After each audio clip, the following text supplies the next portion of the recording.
हम इंट्रोडक्शन से स्टार्ट करेंगे। In the practice the word reserve and provision are used interchangeably, no distinction is made between them.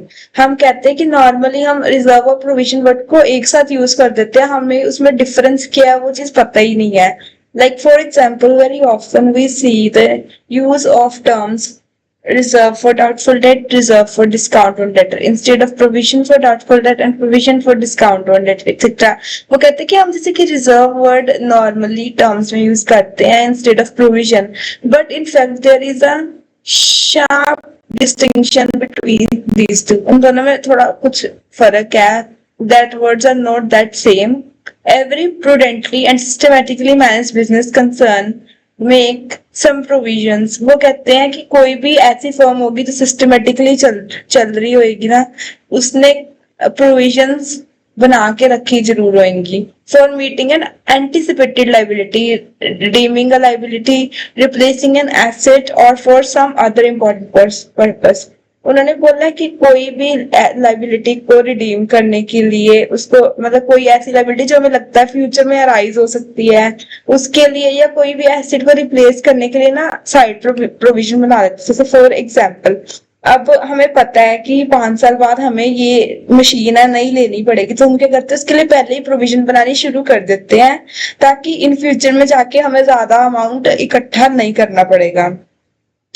Business is a continuous process. If it is to be done on commercially and financially viable lines and to meet the future needs and overpower the uncertainties of business, the creation of proper reserves and funds and provisions out of divisible profit would be prudently managed business proposals।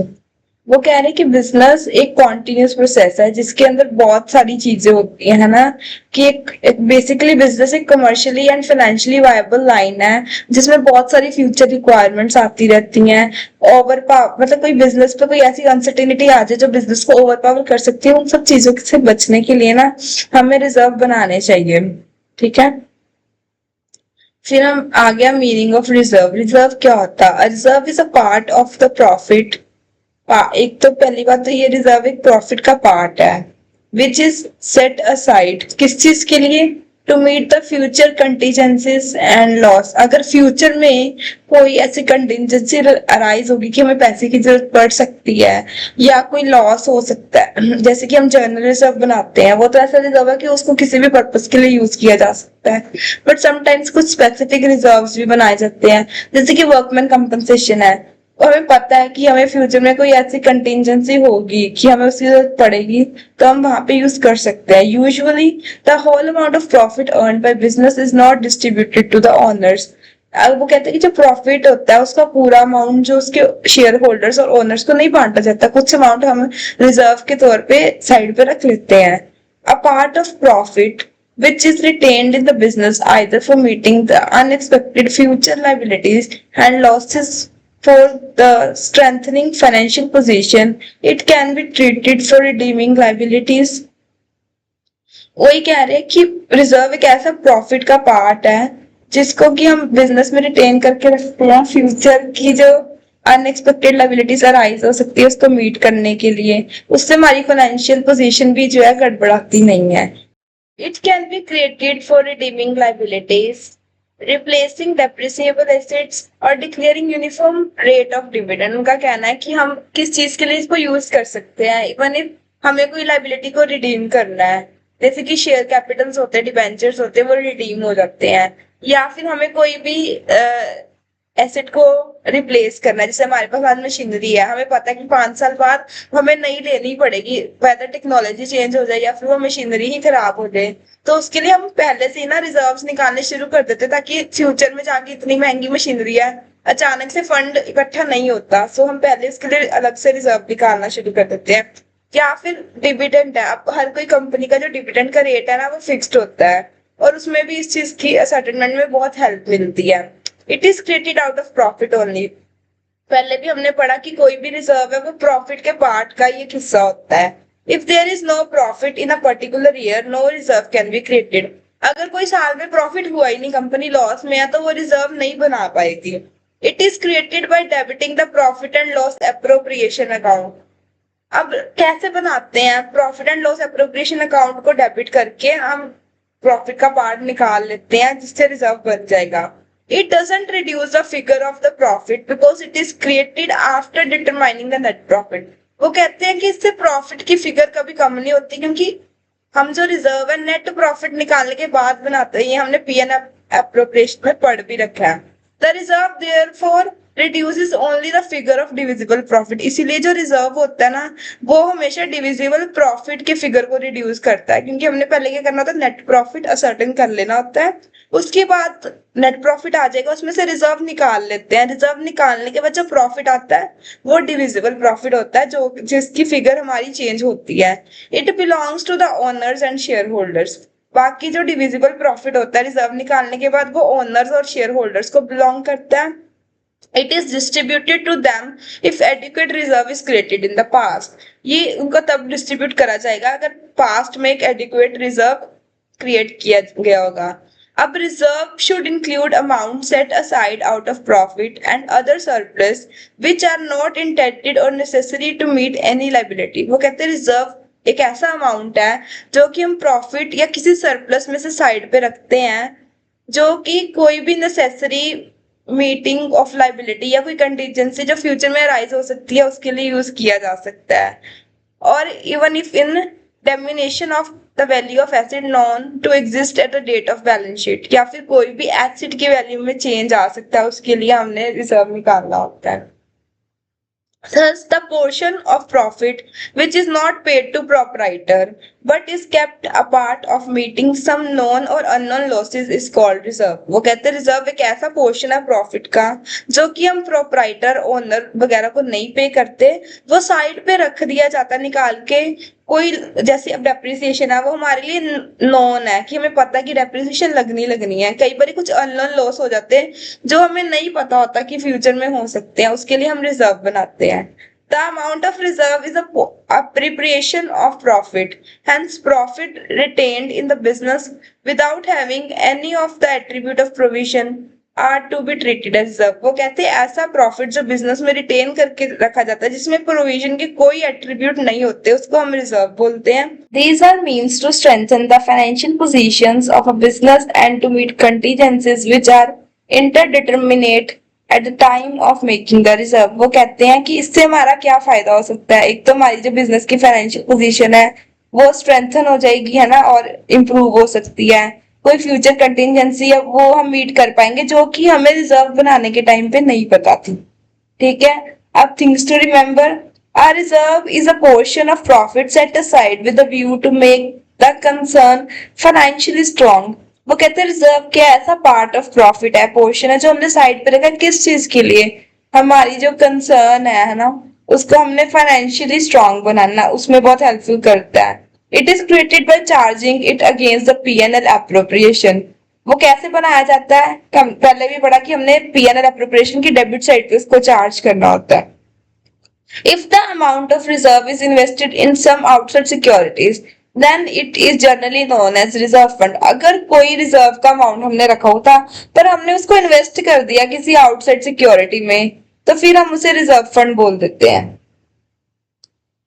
फिर आ गया objectives of creating reserve. Reserves help the business in strengthening it's financial position.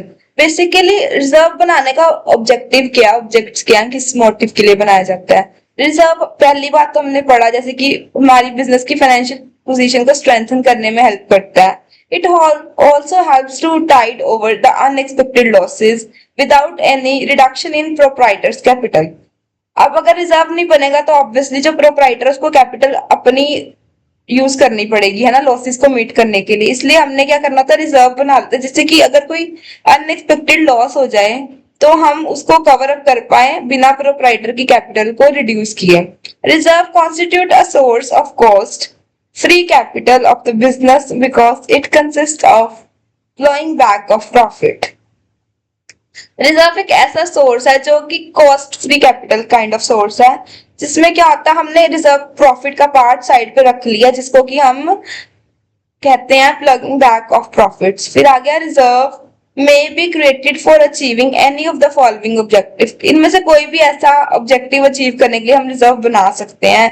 Expansion of business through internal sources that is flowing back of profit. इसका मतलब ये होता है कि हमने क्या करना होता है, जो प्रॉफिट साइड पे रखा होता है ना, बेसिकली उसको ये चीज बोलते हैं. क्योंकि इससे क्या होगा, हमारा जो बिजनेस है ना इंटरनल सोर्सेज के थ्रू और स्ट्रांग हो जाएगा और एक्सपैंड कर लेगा. क्योंकि हमारे पास रिजर्व होंगे तो हमें कोई भी लॉस हो गया तो हमें इतना वो नहीं करना पड़ेगा कि लॉस हो गया पैसा कहाँ से लाएं, क्योंकि हमारे पास रिजर्व पड़ा होगा. Second is to strengthen the financial position of business. वही अगेन पॉइंट रिपीट हो गया, फाइनेंशियल पोजीशन बिजनेस की और स्ट्रेंथन हो जाएगी. To increase working capital of business. Working capital of हमने बिजनेस करना है, कुछ बनाना है, लाइक प्रोडक्शन करनी है, वर्किंग कैपिटल तो चाहिए ही चाहिए हमें, उसमें भी हेल्प कर सकता है हमें. To meet future contingencies. वही कि अगर फ्यूचर में कोई लॉस हो जाए, लाइबिलिटी अराइज हो जाए तो उसके लिए यूज कर सकते हैं. To meet any unknown liability. अब कोई लाइबिलिटी हमें नहीं पता, कभी भी अराइज हो सकती है, जैसे फ्लड आ गई, अब वो अनएक्सपेक्टेड है कि उसकी वजह से हमारा सामान खराब हो गया, तो उसके लिए हमने रिजर्व बना के रखा होगा तो हमारा नुकसान कम होगा. To replace a wasting asset. कोई ऐसी एसेट है जिसको रिप्लेस करना, उसके लिए हम रिजर्व यूज कर सकते हैं. To make uniform declaration of dividend from year to year in case of company. अब अगर कंपनी में रिजर्व का क्या काम है, जैसे कि हमने डिविडेंड बांटना होता है, उसके लिए क्या करते हैं, हम रिजर्व बना के रख लेते हैं, क्योंकि डिविडेंड का रेट फिक्स हो जाता है. इवन इफ मान लो हमें 5% डिविडेंड देना था, हमारे पास इतना प्रॉफिट नहीं हुआ कि हम पूरा डिविडेंड दे पाए, इसके लिए हम पहले से रिजर्व निकाल के रखा होता जिससे कि हम डिविडेंड बांट सकते हैं. देन आ गया characteristics of reserve. The following are the characteristics of reserve. Reserves are appropriation of profits and they don't affect the current year profit. Reserve एक ऐसा appropriation है प्रॉफिट का जो कि करंट उस जो ईयर चल रहा है उसके प्रॉफिट पे कोई इफेक्ट नहीं डालता. Reserves are recorded on the liability side of balance sheet. कहाँ रिकॉर्ड की जाती है, लायबिलिटी साइड पे. हमने देखा होगा जैसे कि जर्नल रिजर्व हो गया, वर्कमैन कंपनसेशन रिजर्व हो गया, ये सब सारे लायबिलिटी साइड पे रिकॉर्ड करे जाते हैं. रिजर्व में भी classified as general reserve and specific reserve. ये हम आगे जाके डिटेल में पढ़ेंगे कि रिजर्व को दो टाइप्स में डिवाइड करा गया है, जर्नल रिजर्व और specific reserve. Next point is when the amount of reserve is invested outside the business in the purchase of securities, it is named as reserve fund. अगर हमने कोई भी अमाउंट रिजर्व का निकाल के इसलिए इन्वेस्ट कर दिया कि हमने सिक्योरिटीज खरीदनी है, फिर वो रिजर्व नहीं कहलाता, फिर वो रिजर्व फंड हो जाता है. फिर आ गया the amount representing the reserve does not constitute any liability और प्रोविजन फॉर डेप्रिसिएशन. कहते हैं कि जो अमाउंट रिजर्व को रिप्रेजेंट करेगा ना, वो कोई भी ऐसी लाइबिलिटी प्रोविजन को कॉन्स्टिट्यूट नहीं करता, क्योंकि जो डेप्रिसिएशन है वो प्रोविजन का पार्ट आ जाता है. बट जो अमाउंट रिजर्व को रिप्रेजेंट करेगा उसमें कोई भी ऐसी लाइबिलिटी कॉन्स्टिट्यूट नहीं होगी. फिर आ गया क्लासिफिकेशन ऑफ रिजर्व. अब रिजर्व दो तरह क्लासिफाइड किए गए, एक तो आ गया ओपन फंड रिजर्व और दूसरा आ गया सीक्रेट रिजर्व. ओपन को हम पब्लिश रिजर्व भी बोल देते हैं, ठीक है, और सीक्रेट को अनपब्लिश्ड भी. नाम से लग रहा है कि सीक्रेट है तो मतलब अनपब्लिश्ड है, जिसको हम पब्लिश नहीं कर रहे. पब्लिश्ड रिजर्व दो तरह के होते हैं, that is capital and the second one is revenue reserve. फिर आगे रेवेन्यू रिजर्व के 3 टाइप्स हैं, जैसे कि जो हमने पढ़ा, general reserve, specific reserve and reserve fund. अब इसको डिटेल में पढ़ लेते हैं. फर्स्ट इज पब्लिश्ड और open reserve. These reserves which are specifically created. ऐसे रिजर्व जो स्पेसिफिकली क्रिएट किए जाते हैं by debiting the profit and loss account and shown specifically on liability side of balance sheet is published reserve. और open reserve वो reserve जो कि profit and loss account को डेबिट करके बनाए जाते हैं और लाइबिलिटी साइड पे ही शो किए जाते हैं बैलेंस शीट के, उसको पब्लिश या ओपन रिजर्व कहते हैं. दीज रिजर्व में अगेन भी क्लासिफाइड इनटू 2 कैटेगरीज जो हमने पढ़ी, जैसे कि capital reserve and revenue reserve. अब वो क्या होता है हम वो पढ़ लेते हैं. Capital reserve, a reserve which is created out of the capital profit. जो ऐसा रिजर्व जब कैपिटल प्रॉफिट के पार्ट से निकाला गया उसे हम कैपिटल रिजर्व बोलेंगे. It is not created out of profits earned in normal course of business. ये उस चीज से नहीं क्रिएट किया जाता कि जो कि हम बिजनेस के नॉर्मल कोर्स से जो प्रॉफिट अर्न करते हैं हमने उसमें से रिजर्व नहीं निकाला। कैपिटल रिजर्व सिर्फ और सिर्फ कैपिटल प्रॉफिट में से निकाला जाता है। It is created out of profit earn from some specific transactions of capital nature. अब कैपिटल प्रॉफिट में क्या हो सकता है? ऐसी कुछ ट्रांजेक्शंस जो कि सिर्फ हम कैपिटल नेचर की हो। ठीक है, रेवेन्यू नेचर की वो ट्रांजेक्शन होती है काइंड ऑफ जो डेली बेसिस पे चलती रहती है। अब हमने कोई एसेट बेची, इससे हमें कोई प्रॉफिट हो गया, वो कैपिटल नेचर की ट्रांजेक्शन है। अब जो एसेट को बेच के प्रॉफिट हुआ वो कैपिटल प्रॉफिट कहलाएगा। It is not available for distribution to share holders. जो कैपिटल नेचर का प्रॉफिट होता है वो हम शेयर होल्डर्स में नहीं डिवाइड करते। कुछ एग्जाम्पल्स है कैपिटल प्रॉफिट के जिससे कि हम कैपिटल रिजर्व बना सकते हैं। जैसे कि मैंने बताया आपको पहले ही, profit on sale of fixed asset. कोई फिक्स्ड एसेट थी उसको बेच दिया, उससे हमें कोई प्रॉफिट हो गया। फिर profit on sale of investment. हमारे पास कोई इन्वेस्टमेंट पड़ी थी, हमने बेच दी। इन्वेस्टमेंट थी लाइक 1 लाख की, हमने 1,20,000 में बेच दी। और जब 20,000 का हमें इन्वेस्टमेंट को बेच के प्रॉफिट हुआ वो हमारा कैपिटल प्रॉफिट होएगा और उससे हम कैपिटल रिजर्व बना सकते हैं। फिर आ गया profit on revaluation of assets and liabilities. जब हम रीवैल्यूएशन अकाउंट बनाते हैं उसमें जो प्रॉफिट आता है वो हमारा rated as a capital profit. फिर आ गया premium on issue of shares and debentures. जब कंपनीज इश्यूज शेयर करती हैं डिबेंचर्स वगैरह, जैसे कि कई बार क्या होता है शेयर की अमाउंट 10 रुपए होती है जो कि उसकी फेस वैल्यू है ना, बट कंपनी इसको 12-13 रुपए में इश्यू कर देती है। दैट इज 2-3 रुपए का प्रीमियम पे। उस अमाउंट को हम कैपिटल प्रॉफिट की तरह ट्रीट करते हैं। फिर इश्यू ऑफ फॉरफिटेड शेयर्स। जो शेयर फॉरफिटेड शेयर्स जो कि किसी एक पार्टनर के पास थे पहले, वहां से वापस होके दोबारा इश्यू कर दिए। ठीक है, फिर प्रॉफिट ऑन री इश्यू ऑफ फॉरफिटेड शेयर्स। ये दोनों पॉइंट्स में क्या डिफरेंस है? एक तो फॉरफिटेड शेयर पे जो प्रीमियम होता है, जैसे 10 का था 12 पे कर दिया, ठीक है, वो हो गया 2 रुपए का प्रीमियम। फिर आ गया फॉरफिटेड शेयर्स को हम जब री इश्यू करते हैं, दोबारा से इश्यू करते हैं, उस पे जो प्रॉफिट होएगा that will be treated as also capital profit. Discount on redemption of profit. जब हम डिबेंचर्स को रिडीम करते हैं उसके ऊपर जो डिस्काउंट होता है ना, वो हमारे लिए कैपिटल नेचर का प्रॉफिट ही होएगा। Profit on purchase of an existing business. कोई ऐसा एग्जिस्टिंग बिजनेस हमने परचेज कर लिया जिससे हमें प्रॉफिट हो रहा है, that will be also treated as capital profit. Profit earned before incorporation. हमने जो कंपनी की इनकॉर्पोरेशन या किसी चीज की इनकॉर्पोरेशन से पहले जो प्रॉफिट अर्न करा वो भी हमारे लिए कैपिटल प्रॉफिट है। फिर आ गया objectives and advantages of capital reserve. Objective क्या है कैपिटल रिजर्व बनाने का, उससे हमें क्या एडवांटेज हो रहे हैं? पहला है to help in making the organisation financially strong. वही कि हमारी जो बिजनेस ऑर्गेनाइजेशन है वो फाइनेंस मतलब पैसे के तौर पे बहुत स्टेबल हो जाए, स्ट्रॉन्ग हो जाए। Then to help in writing of the capital losses arising from the sale of fixed assets, shares and debentures। Capital reserve का मेन काम क्या है? जो कैपिटल लॉस होता है ना, जैसे कि कई बार जरूरी थोड़ा ना कि हर बार एसेट बेचेंगे तो प्रॉफिट ही होगा।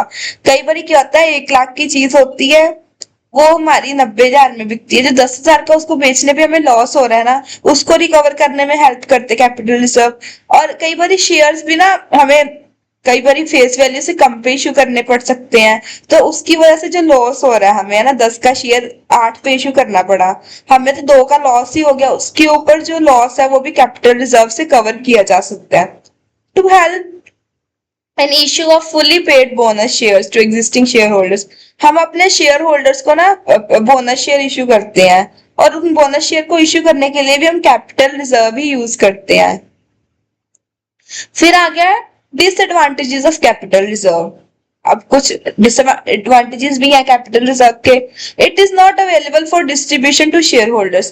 कैपिटल रिजर्व हम शेयर होल्डर्स में कभी डिस्ट्रीब्यूट नहीं करते। समझ लग गया? It does not give any identification of operating efficiency of business. इससे हमें कोई भी बिजनेस की ऑपरेटिंग एफिशिएंसी की कोई इंडिकेशन नहीं मिलती। It does not help in making the management responsible to sell old assets at satisfactory price। इससे क्या होता है मैनेजमेंट ना कभी भी नहीं कर पाती ऐसी मेकिंग जिससे कि मैनेजमेंट को रिस्पॉन्सिबल करा जा सके ओल्ड एसेट को बेच के एक सेटिस्फैक्टरी प्राइस पे। ठीक है, फिर आ गया revenue reserve. Profits earned by a business through its normal activities.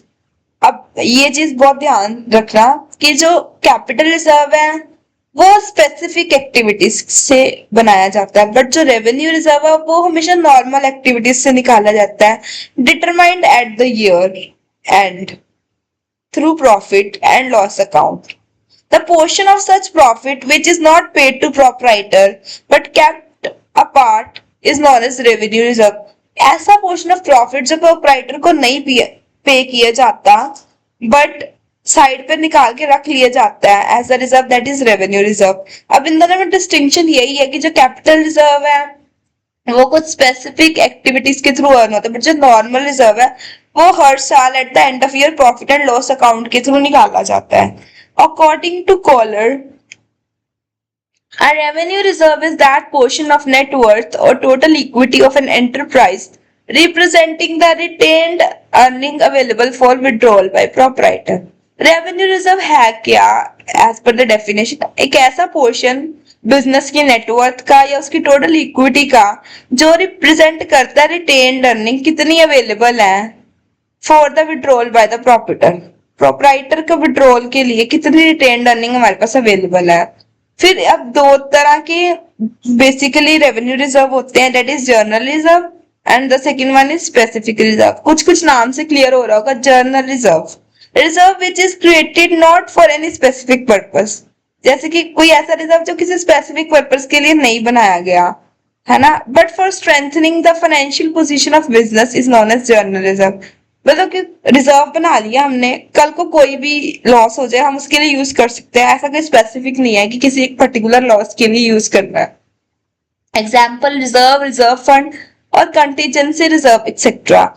It is better for the proprietor or management of the business to decide whether general reserve will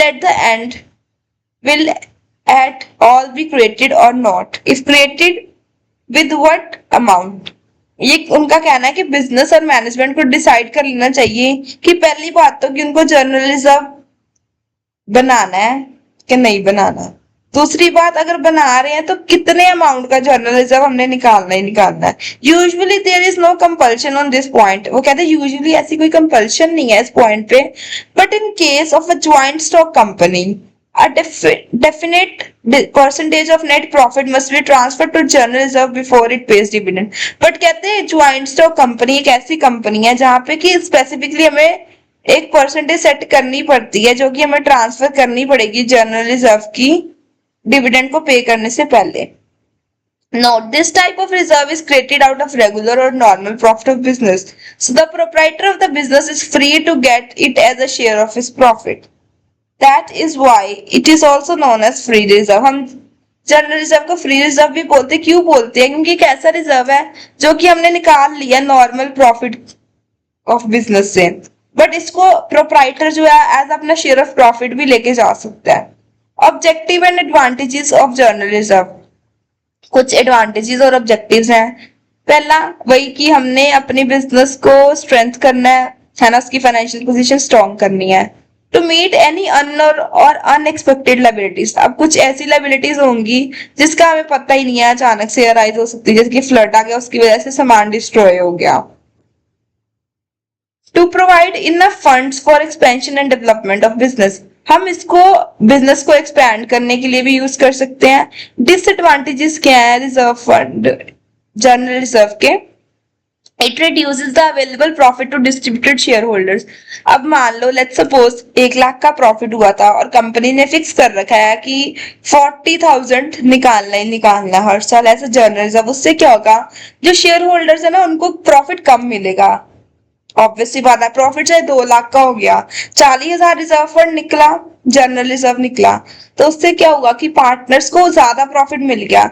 उनका मेन पॉइंट ये है कि रिजर्व फंड जनरल रिजर्व निकालने से क्या होता है, partners का जो प्रॉफिट है ना वो कम मिलता है उनको। It show the position of the business better even in the year of loss. वो कहते हैं कि वो बिजनेस की पोजीशन को बेटर शो करता है even in the year of loss, जो कि नहीं होता बेसिकली। अगर किसी कंपनी को लॉस हो रहा है ना, तो उसकी पोजीशन बेटर शो हो ही नहीं सकती, बट इस चीज से होती है। It leads the management for unfair use of reserve to maintain the reputation of business. इससे कई बार कहते हैं मैनेजमेंट अपने अनफेयर यूज कर लेती है रिजर्व का अपने बिजनेस की रेपुटेशन को बनाए रखने के लिए, जो कि एक इसकी बहुत बड़ी डिसएडवांटेज है। फिर अब कुछ अकाउंटिंग ट्रीटमेंट्स है, मतलब एंट्रीज के पास करते हैं जब हमने रिजर्व बनाना है। सबसे पहली एंट्री के पास होगी PNL appropriation account to general reserve. ठीक है, हमने क्या करना है, पीएनएल अप्रोप्रिएशन को डेबिट कर देना है और जनरल रिजर्व को क्रेडिट कर देना है। फिर at the time of using the reserve, पहले रिजर्व बनाना था, अब रिजर्व को यूज करना है, तो ऑब्वियसली पहले हमने जनरल रिजर्व को क्या करा था, क्रेडिट करा था, अब हमने उसको कर दिया debit.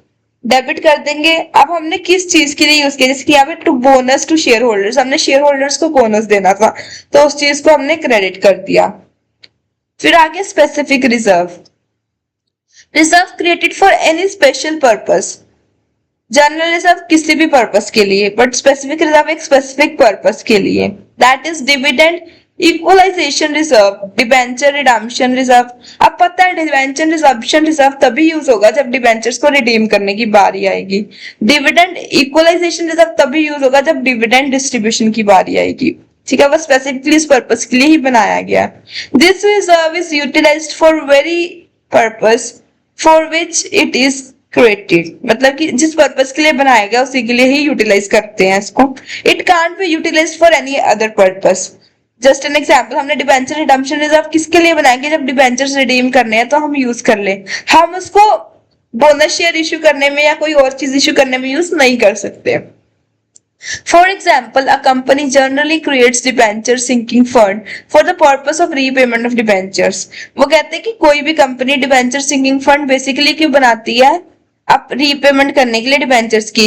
Such funds will be utilised, और वो फंड कहते हैं कि सिर्फ डिबेंचर्स की पेमेंट को रीपे करने के लिए ही यूटिलाइज कर सकते हैं, हम किसी और चीज के लिए नहीं यूज कर सकते। इसको हम स्पेशल रिजर्व बोलते हैं या स्पेसिफिक रिजर्व बोलते हैं। फिर आ गया objectives and advantages of specific reserve. सबसे पहले to provide enough funds for replacement of fixed assets at the end of years.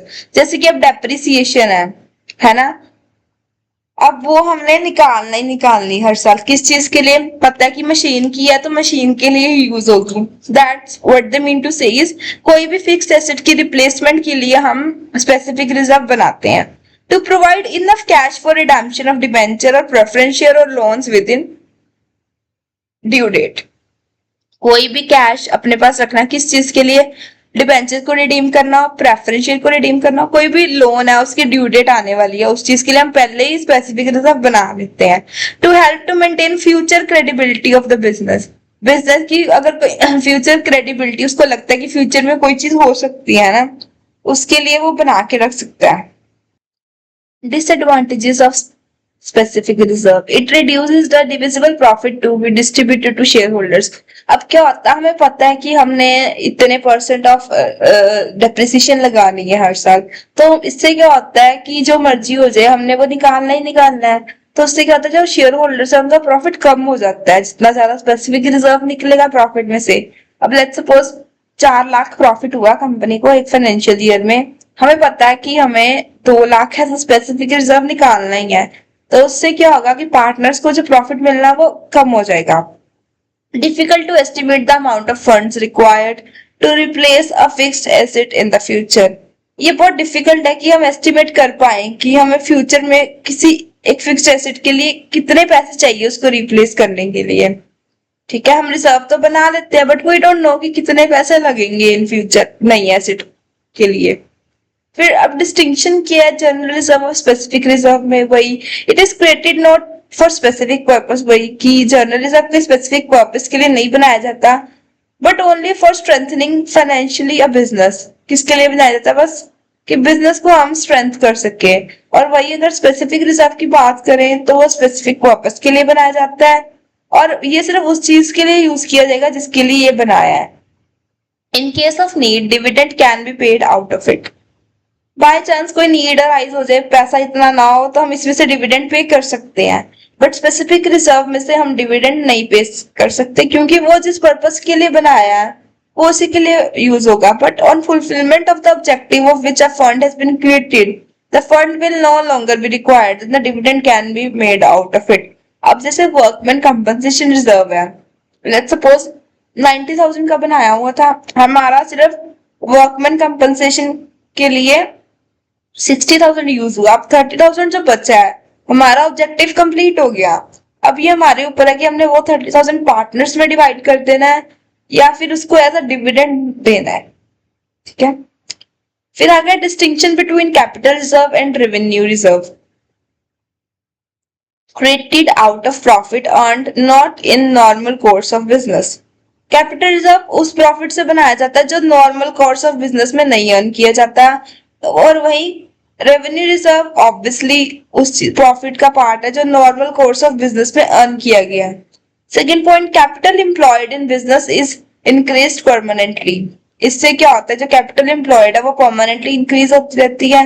इसमें कैपिटल एम्प्लॉयड टेम्परेली इंक्रीज होती, परमानेंटली नहीं होती.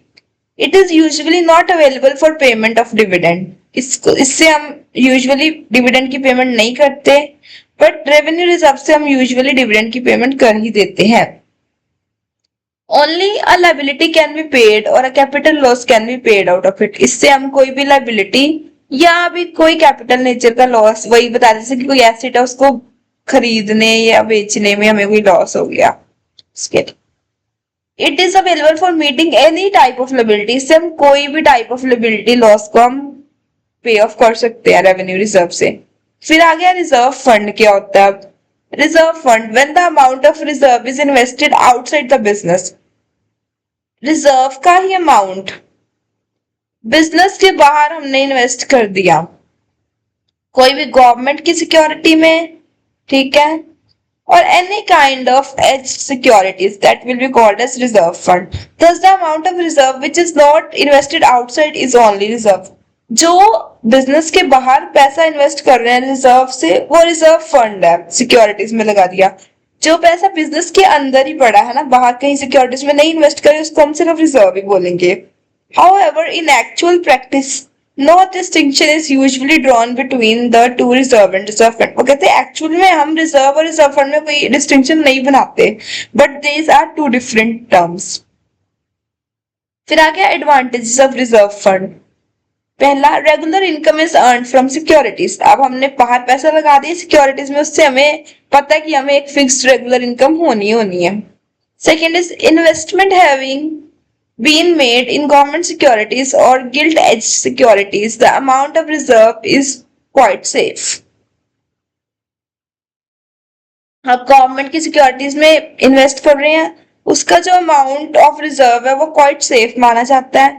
There are may be a profit on sale of investment. If the market price of security rises, there can also be a loss in market price fall.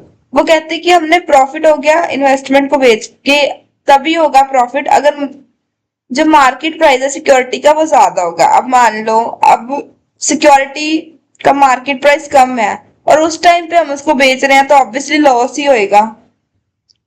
फिर आ गया sinking fund. क्या होता है? It is a type of specific reserve set aside out of the yearly profit.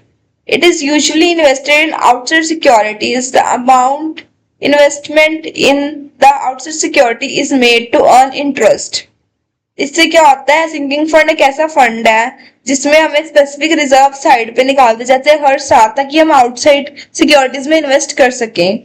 ये एक ऐसा amount है जिससे हमें इंटरेस्ट अर्न होता है, and to provide cash whenever necessary, और इससे हम कभी भी कैश ले सकते हैं जब हमें जरूरत हो. It is created either for replacing fixed assets or redeeming liability. या तो हम इसको फिक्स्ड एसेट को रिप्लेस करने के लिए यूज करते हैं या फिर कोई लाइबिलिटी उसको रिडीम करने के लिए. दो तरह के सिंकिंग फंड होते हैं. Specific sinking fund for replacing fixed assets and for redeeming liabilities हमने ऊपर पढ़ लिया. Sinking fund for replacing fixed assets, the fund which is created to provide enough finance for replacement of fixed asset at the end of their useful life is called sinking fund for replacement of fixed assets. वो कहते हैं ऐसा fund जो कि बनाया गया है in future कोई भी एसेट को रिप्लेस करने के लिए फाइनेंस करने में मदद करेगा, that is sinking fund for fixed assets. फिर आ गया sinking fund for redeeming liabilities, the amount which is created with a view to enable the business to pay out its loan. Business की कोई liability या loan पे करना है due date के पहले पहले, उसको हम सिंकिंग फंड बोलेंगे for redemption of liabilities. Next is objectives and advantages of sinking fund. ठीक है, पहला क्या है, to provide enough fund for replacement of assets at the end of its useful life. वही कि इनफ फंड मिल जाए ताकि हम फ्यूचर में अगर कोई फिक्स्ड एसेट को रिप्लेस करें तो हमें ज्यादा फाइनेंस ना करना पड़े। सेकंड आ गया वही कैश प्रोवाइड कर दिया जाए, किसके लिए, redemption of debenture, preference share और लोन के लिए। Third is to help to maintain future credibility of business, business की फ्यूचर क्रेडिबिलिटी को मेंटेन करने के लिए भी हम सिंकिंग फंड बनाते हैं। डिसएडवांटेजेस क्या है, it reduces the divisible profit, वही जितना सिंकिंग फंड निकल जाएगा उतना ही पार्टनर्स शेयर होल्डर्स में प्रॉफिट कम डिवाइड होएगा। It is difficult to estimate the amount of fund required to replace a fixed asset in future. वो कहते हैं कि डिफिकल्ट है कि हम असर्टन कर पाए कि फिक्स्ड एसेट के लिए कितना फंड चाहिए फ्यूचर में उसको रिप्लेस करने के लिए। It's very difficult to maintain accounts for sinking fund, कहते हैं बहुत डिफिकल्ट होता है सिंकिंग फंड के लिए अकाउंट्स को मेंटेन करना। अकाउंटिंग ट्रीटमेंट, जब हमने फंड बनाना है PNL appropriation account to sinking fund, ठीक है, जब हमने फंड क्रिएट करना है तो पीएनएल अप्रोप्रिएशन को डेबिट करेंगे और जिस सिंकिंग फंड को क्रेडिट कर देंगे। फिर आ गया अब फंड से इन्वेस्ट करना है आउटसाइड सिक्योरिटीज में, तो क्या होगा, sinking fund investment debit what comes in, investment आ रही है टू बैंक, पैसा जा रहा है, क्रेडिट कर दो बैंक को। फिर आ गया when the interest is received on investment, अब इंटरेस्ट रिसीव होगा तो पैसा आएगा, debit what comes in, bank में पैसा आ रहा है, बैंक अकाउंट डेबिट, किस चीज से आ रहा है, to sinking fund. When the investment is sold, अब हमने इन्वेस्टमेंट सोल्ड आउट करनी है तो हम क्या करेंगे, पैसा आएगा, bank account debit to sinking fund, जो हमने सिंकिंग फंड बना रखा है, टू सिंकिंग फंड इन्वेस्टमेंट, जो हमने इन्वेस्टमेंट करी होगी, ठीक है। If the investment is sold at loss, अब कई बार कहते हैं इन्वेस्टमेंट लॉस पे बेच जाती है, तब सिंकिंग फंड अकाउंट को हम डेबिट कर देंगे जितने अमाउंट से हमें लॉस हो जाएगा। इन्वेस्टमेंट लॉस पे बेचेंगे तो हम सिंकिंग फंड को डेबिट कर देंगे जिस अमाउंट से हमें लॉस हो जाएगा। फिर आ गया when the fund is closed after replacing the asset repaying the loan, अब फंड को क्लोज करना है, एसेट को रिप्लेस कर लिया हुआ है हमने उसके बाद, तो फिर क्या होगा, सिंकिंग फंड अकाउंट डेबिट, क्योंकि जब हमने फंड बनाया था तो क्लोज करेंगे तो उसको डेबिट कर देंगे टू एसेट, जिस एसेट के लिए था, मशीन हो गया, बिल्डिंग हो गया, या फिर टू रिजर्व फंड, ठीक है। If the amount is created for replacing the asset account is credited, अगर अमाउंट एसेट को रिप्लेस करके लिए बनाया तो एसेट अकाउंट को क्रेडिट कर दो। However, if the amount is created for repaying the loan, अगर बैंक के लोन को रीपे करने के लिए बनाया तो रिजर्व फंड को क्रेडिट कर दो। The amount is to be noted that, मतलब कहते point is to be noted that the fund is created at the end of each year, हर साल के एंड में फंड बनाया जाता है। The interest is not calculated for first year and the last year fund is not invested.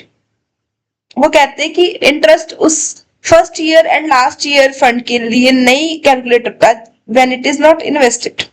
Distinction क्या है reserve and reserve fund में, कुछ चीजें क्लियर होगी होंगी। It is a charge against profit for an anticipated और contingent liability, charge है against profit किस चीज के लिए, कोई भी कंटीजेंट लाइबिलिटी के लिए।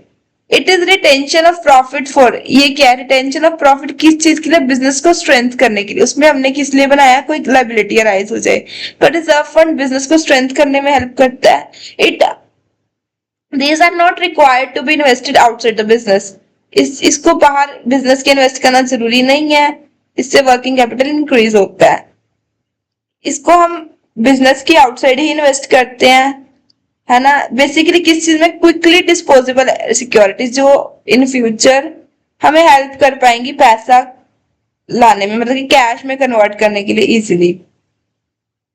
सिंकिंग फंड वही सिंकिंग फंड वो होता है जो स्पेसिफिक पर्पस के लिए बनाया गया है, और रिजर्व फंड जो किसी जनरल पर्पस मतलब किसी के लिए भी यूज किया जा सकता है। सिंकिंग फंड आउटसाइड सिक्योरिटीज में इन्वेस्ट किया जाता है एंड रिजर्व फंड में और मे नॉट बी इन्वेस्टेड, कर भी सकते हैं नहीं भी कर सकते। It is always created by charging annual instalment of money every year. ये हमेशा एनुअल इंस्टॉलमेंट के थ्रू बनाया जाता है। ये हमेशा सिर्फ प्रॉफिट में किया जाता है। अगर प्रॉफिट नहीं होंगे तो रिजर्व फंड नहीं बनाया जाएगा। फिर आगे आ जाएगा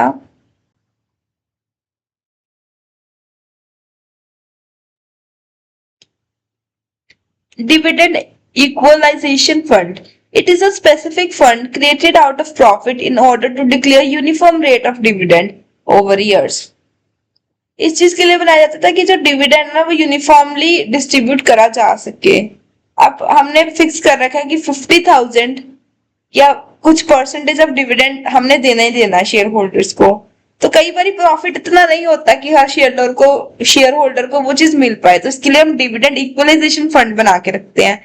declaration of uniform profit of dividend over year is strong signal. इस किस चीज इसमें हमारा फायदा क्या है बीइंग अ फर्म, है ना। इससे क्या होता है, एक स्ट्रॉन्ग सिग्नल बनता है for long term stability, business को लॉन्ग टर्म स्टेबल रखने के लिए, financial soundness and competency of management of the company. Hence, it is usual practice to create the fund by transferring a part of profit to it in the year in which there is enough profit.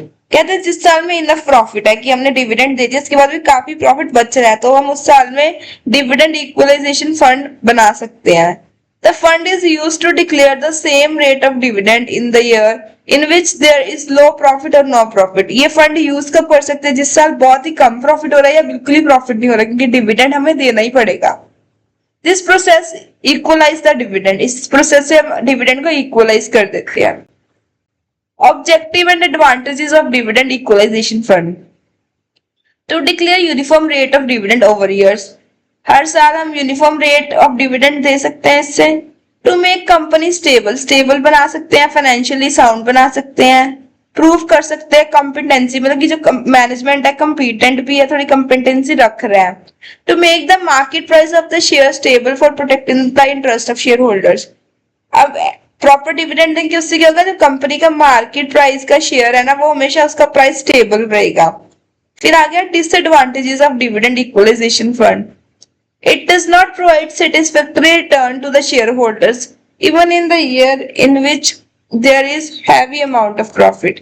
कई बार क्या होता है कि ये share holders को satisfactory amount नहीं provide कर पाता, इवन इफ की फर्म को बहुत ही ज्यादा प्रॉफिट भी हो रहा होगा। फिर आ जाएगा सीक्रेट रिजर्व्स और unpublished reserves. Secret reserves or unpublished reserve. A reserve which is not disclosed on the face of balance sheet but is hidden in various items of balance sheet is a secret reserve. कुछ ऐसा reserve जो कि balance sheet में disclose सीधा नहीं किया जाता but उसकी कुछ आइटम्स में छुपा होता है, that is called secret reserve. It is created by following actions. Understatement of assets bye charging more than regional depreciation. क्या होता है, कई बार हम क्या कहते हैं, पता है एसेट में 10% डेप्रिसिएशन लगानी पर हम 13% लगा रहे हैं, जो 3% एक्स्ट्रा डेप्रिसिएशन लग रही है, that will be called as secret reserve. Overstatement of liabilities accompanied by corresponding understatement of capital. Capital की अंडरस्टेटमेंट करके creating more provision for doubtful debt than expected bad debts. Provision बनाते हैं debtors के लिए कि बैड डेट हो जाए तो हम उससे कंपनसेट कर पाए। कई बार क्या करते हैं, हमें पता है कि हमारे जो बैड डेट है 40,000 की होने हैं पर हम प्रोविजन बनाते हैं 60,000 की, जो 20,000 एक्स्ट्रा बनाया है एक्सपेक्टेशन से, that will be treated as secret reserve. Treating contingent liability as actual liability inside the balance sheet. Contingent liability जो है दैट मे और मे नॉट अराइज, हम उसको एक्चुअल लायबिलिटी मान के बैलेंस शीट में डाल देते हैं, ठीक है। उसके अमाउंट को भी हम क्या बोलेंगे, सीक्रेट रिजर्व। फिर आ गया the secret reserve has been defined, it is a reserve the existence and or amount of which is not disclosed on the face of balance sheet, वही जो हमने ऊपर पढ़ा कि जिसका अमाउंट एक्चुअल में हम बैलेंस शीट में डायरेक्टली नहीं शो करते है ना, it is hidden. Under Companies Act 1956, the certain creation of secret reserve is forbidden. Advantages क्या है? The rate of dividend of successive years can be equalized with the help of secret reserve, है ना. जो successive years है उसके जो rate of dividend है ना, वो हम क्या कर सकते हैं, इक्वल कर सकते हैं सीक्रेट रिजर्व के through. The financial strength of the business can be improved by creating signal. Business की जो फाइनेंशियल स्ट्रेंथ होगी वो हम इम्प्रूव कर पाएंगे. ठीक हो गया.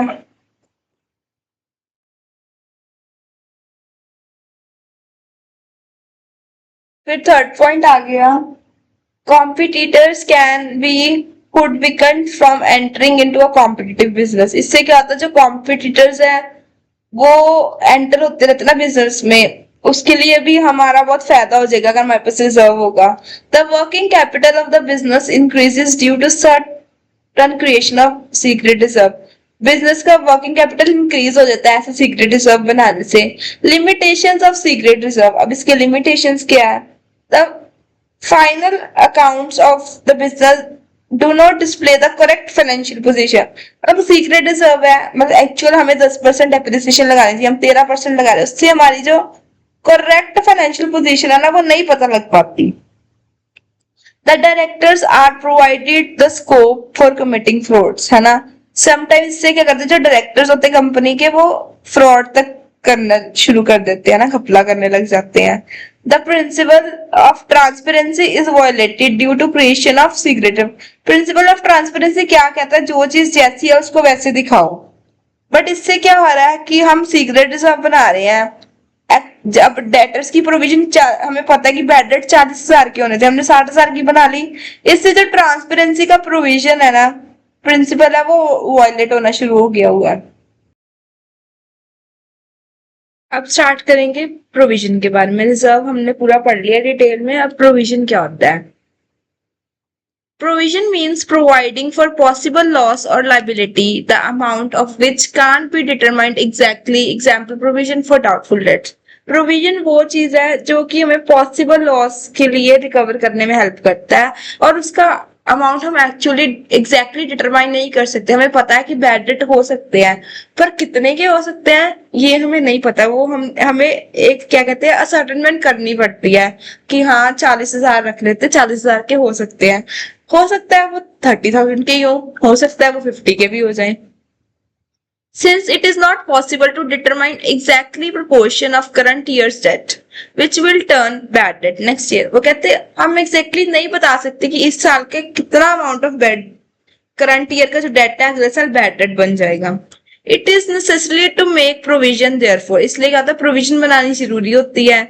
If it is possible to determine it exactly, then there would have no necessity for creating provision. अब अगर हमें पता है कि एग्जैक्टली 40,000 की बैड डेट है, कहते अगर ऐसा पॉसिबल होता कि हम डिटरमाइन कर पाते कि एग्जैक्टली 40,000 की बैड डेट होंगे तो हमें प्रोविजन बनाने की कोई जरूरत ही नहीं पड़ती. The amount would be straight away written off as a loss. उससे क्या होगा, अगर प्रोविजन नहीं बनानी पड़ती, जो अमाउंट है ना सीधा as a loss write off हो जाता. Provision is an anticipated loss. एक एंटिसिपेटेड लॉस है प्रोविजन. कंपनीज एक्ट क्या कहता है, provision usually means an amount written off और retained by the way of providing depreciation, renewals और diminutions in the value of assets or retained by the way of providing any non-liability of which the amount can not be determined with substantial accuracy. वो कहते हैं provision एक ऐसा amount है जो right of करते हैं या हम रिटेन करके रखते हैं या रिटेन करके बताता है, जैसे कि डेप्रिसिएशन होगी, ठीक है, कुछ रिन्यूअल्स हो गए, कोई डिमिनिशन होगी एसेट की वैल्यू में, है ना, या फिर कोई ऐसी नॉन लाइबिलिटी है, बैड डेट है, पता हो सकते हैं, ठीक है, उसके लिए यूज करते हैं, हम उसको प्रोविजन कहते हैं. It is very clear from the above definition that the sum set aside to meet unknown liabilities of which the amount can't be ascertained with substantial accuracy should be treated as accruals or accrued liability and not the provision. वो कहते हैं कोई ऐसी liability जिसको जो हमारे लिए unknown है बट उसका अमाउंट हम स्पेसिफाई नहीं कर सकते, अगर हम उसके लिए कोई रिजर्व बना रहे हैं तो वो प्रोविजन नहीं कराएगा, वो एक्रूअल या एक्रूड लाइबिलिटी कहलाएगा। The provision are usually created by debiting the P&L account. Provision P&L account को डेबिट करके बनाई जाती है। They are either deducted on asset side of balance sheet और shown on the liability side। या तो हम जैसे कि provision for डेटर्स है ना, डाउटफुल डेटर, या तो हम सीधा वो लाइबिलिटी साइड पे दिखा दें या फिर हम वो एसेट साइड पे डेटर्स में से माइनस कर सकते हैं under appropriate head. Where any provision is used for a purpose other than for which it is created, the fact must be shown in the published accounts of the company।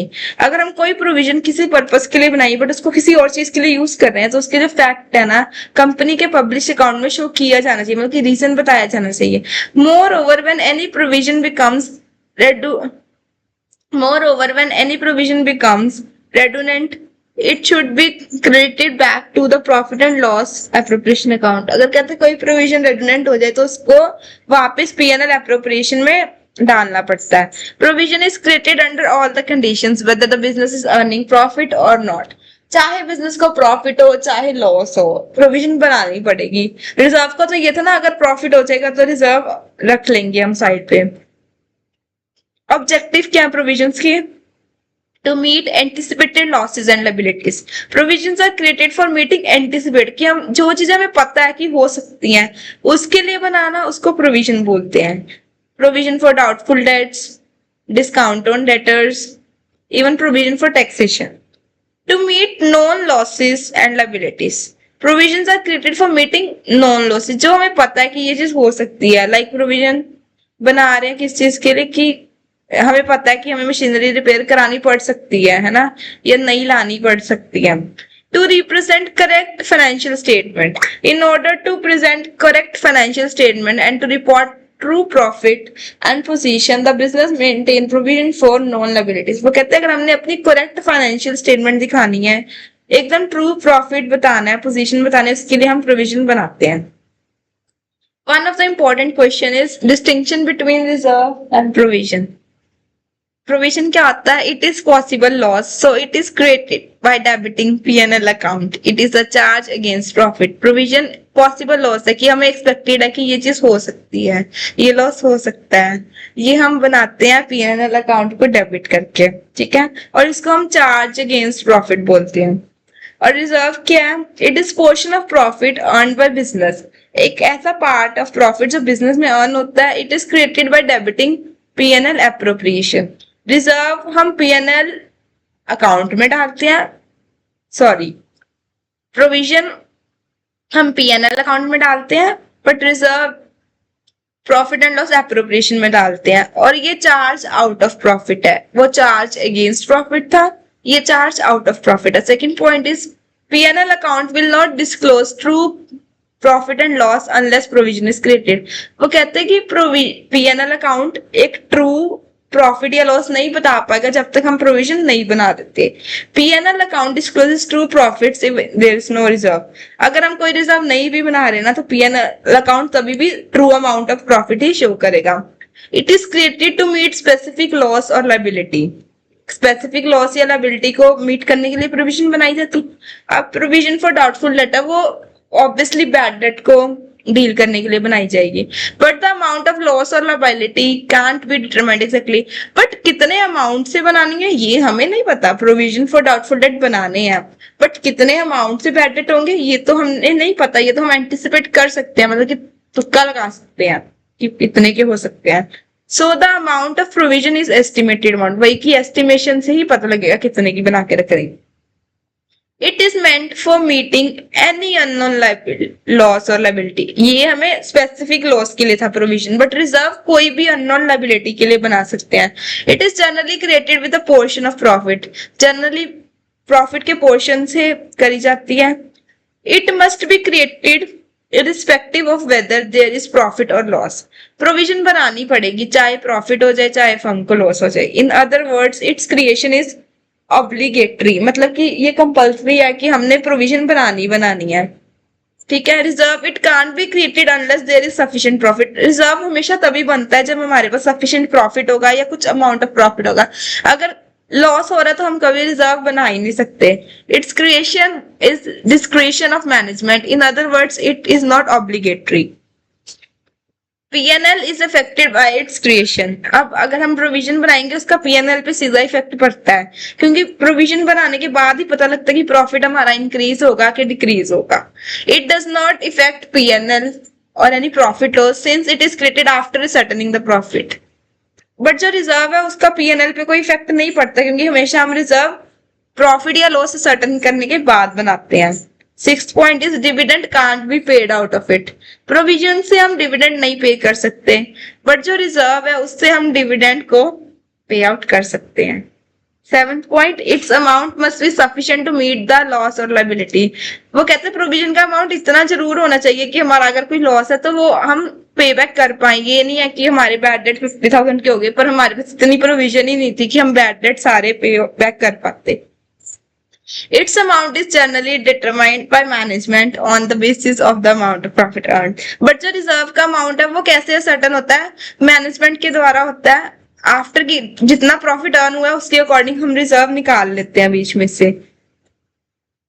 It can't increase working capital, it is utilised for meeting specific losses. इससे हमारा working capital कभी increase नहीं हो सकता, क्योंकि हमने जिस purpose के लिए बनाया सिर्फ उसी के लिए यूज होंगे। बट रिजर्व से हमारा वर्किंग कैपिटल यूज कर सकते हैं, क्योंकि जनरल रिजर्व है वो तो किसी चीज के लिए भी यूज हो सकता है, even for working capital. The owner of the business can't have any claim over it since it is created for meeting a specific loss. Business का जो ओनर है उसमें से कुछ क्लेम नहीं कर सकता क्योंकि स्पेसिफिक पर्पस के लिए ये बनाया गया। बट रिजर्व में ओनर, मान लो अब वर्कमैन कंपनसेशन होता है, उससे क्या होता है जो हमने वर्कमैन कंपनसेशन के लिए यूज कर लिया रिजर्व वो तो गया, बट जो बचा होता है वो क्या करते हैं, पार्टनर्स में डिवाइड कर ही देते हैं हम, तो ओनर कैन क्लेम इट। जो प्रोविजन है वो बैलेंस शीट की एसेट साइड पे शो किया जाता है, या तो हम क्या करते हैं जैसे डेटर्स है उसमें से हम क्या करते हैं प्रोविजन माइनस कर देते हैं। अगर हमें डेटर्स में से नहीं माइनस करने तो हम उसको लायबिलिटी साइड पे भी शो कर सकते हैं। ठीक है, बट जो रिजर्व है वो हमेशा लायबिलिटी साइड पे ही शो होते हैं। It is utilised for specific purpose, वही कि एक स्पेसिफिक पर्पस के लिए यूटिलाइज कर सकते हैं जिसके लिए वो बनाएंगे हैं। ठीक है, और जो रिजर्व है वो किसी भी पर्पस के लिए यूज कर सकते हैं whatsoever. 12th point, auditor must check its adequacy. Auditors को इसकी जो एडिक्वेसी है वो चेक कर लेनी चाहिए, है ना। इसमें ऑडिटर्स को नहीं रिक्वायर्ड उसकी एडिक्वेसी चेक करना है। In spite of the above distinction, provision and reserve, it may be noted that both them are created out of the same source, that is revenue of business. कहते अब हमने difference तो पढ़ लिया, but देखा जाए तो जो प्रोविजन रिजर्व है दोनों बनते तो बिजनेस के रेवेन्यू से ही है। Again, if there is any surplus provision after meeting the liability which it was created, such surplus provision is good as reserve. अब कहते हैं अगेन अगर हमारे मान लो सरप्लस हो गया है ना, प्रोविजन हमने सब कुछ लायबिलिटी मीट ऑफ कर लिया, फिर हमारे पास कुछ बच गया, देन उस प्रोविजन को एज अ गुड रिजर्व भी ट्रीट किया जा सकता है। For example, suppose a provision of 5,000, हमने 5,000 की प्रोविजन बनाई थी for doubtful date, but actually bad debt कितने हुए, सिर्फ 4,000 की हुए। 4,000 की हुए, 5,000 की प्रोविजन बना ली थी पर बैड डेट 4,000 की हुए। जो 1,000 बचा ना वो होता है हमारा सरप्लस प्रोविजन, जिसको कि हम क्या करते हैं क्रेडिट कर देते हैं पीएनएल अकाउंट में। In other word, it become payable to owner of the business like reserve. फिर ये जो 1,000 बचा वो हम ओनर को पे कर सकते हैं एक रिजर्व के तौर पे। ठीक है, फिर आएगा provision for bad debts and discount on debtors. The conservatism conception requires that the business should not anticipate any profit but provide for all the losses. ठीक है, वो कहते हैं एक कन्वेंशन है जो कि बताती है हमें कि बिजनेस जो है ना should not anticipate any profit but provide for all losses. Business को हर लॉस के लिए प्रोवाइड करना ही पड़ेगा, चाहे वो प्रॉफिट एंटिसिपेट कर रहा है नहीं कर। So if there is any possibility of bad debt और discount on debtors in the future, अगर कोई पॉसिबिलिटी है कि बैड डेट हो सकते हैं या हमें डेटर्स को डिस्काउंट देना पड़ सकता है, तो प्रोविजन को हमें बना लेना चाहिए। Likely bad debt and likely discount, चाहे वो प्रोविजन हम बैड डेट के लिए बनाए चाहे वो डिस्काउंट के लिए बनाए, ठीक है, डेटर्स के ऊपर। Such provision are charged to PNL account. जो हम डेटर्स के लिए, डिस्काउंट ऑन डेटर्स के लिए बनाएंगे, उस प्रोविजन को हम क्या बोलते हैं? Provision for bad debt and discount on debtors, and that will be treated in the P&L account.